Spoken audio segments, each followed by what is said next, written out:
Joseph రావణాసురుడు గారిని ముచ్చటగా మూడోసారి అరెస్ట్ చేశారంటే మొత్తానికి వీడు మొట్టమొదటిసారి పిఠాపురం పోలీస్ స్టేషన్లో హాజరుపరిచారు. ఏవో చేశారో మొత్తానికి బెయిల్ ఇచ్చారు. వీటి మీద కేసులు కావాలని కాదు, బలంగా ఉండవు. ఎందుకంటే 14 రోజులు రిమాండ్ ఇచ్చేటువంటి కేసులు కాదు కాబట్టే వీడికి ట్రీట్మెంట్. మొదటిది పిఠాపురం, రెండవది సర్పవరం, ఇప్పుడు ఇనగుదురు అనేటటువంటి పోలీస్ స్టేషన్లో ఉన్నాడండి. మొత్తానికి ఈడ మొట్టమొదటిసారి హైదరాబాద్లో అరెస్ట్ చేసి మన పవన్ కళ్యాణ్ అయినటువంటి మన పవన్ కళ్యాణ్ పిఠాపురం కోర్టులో హాజరుపరిచారు. తర్వాత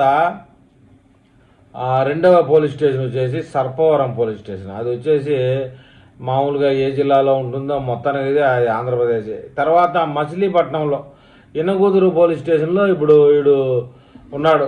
వీడి మరి పోలీసులు మరి వీడికి ఏం పెడుతున్నారో ఏమో, కోసి కారం పెడుతున్నారో లేదో తెలియదు. కానీ మొత్తానికి వీడికి ఇచ్చే ట్రీట్మెంటు గతంలో ఒకడున్నాడు కదా ఆలుగడ్డ అనిల్ అనేవాడికి ఎట్లా ఇచ్చారో అలాగా ఇవ్వాలని చెప్పేసి మొత్తానికైతే హుకుం జారీ చేసినట్టు తెలుస్తూ ఉంది. మొత్తానికి వీడు యాడికి పోయినా కూడా ఆ పోలీస్ స్టేషన్ పరిధిలో ఉన్నటువంటి పవన్ కళ్యాణ్ అభిమానులు కోడిగుడ్లు అవి చెప్పుల దండలు రెడీ చేసుకుంటున్నారు. అయితే పోలీసులు చాలా జాగ్రత్తగా చేస్తున్నారండి.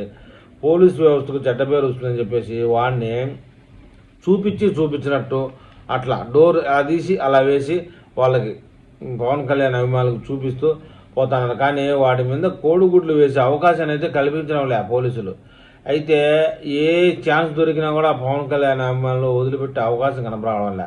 సరే, మొత్తం మీద ఇది మూడోది. ఇంక ఎన్ని కొనసాగుతాయో ఏమో తెలియదు. ఇలాంటి అప్డేట్ మళ్ళీ రాగానే నేను ఒక వీడియో చేస్తాను. ఆ వీడియో మీకు చేరాలంటే నా ఛానల్ సబ్స్క్రైబ్ చేయండి, లైక్ చేయండి. మీరు ఏమైనా తెలపాలనుకుంటే కామెంట్ రూపంలో తెలపండి.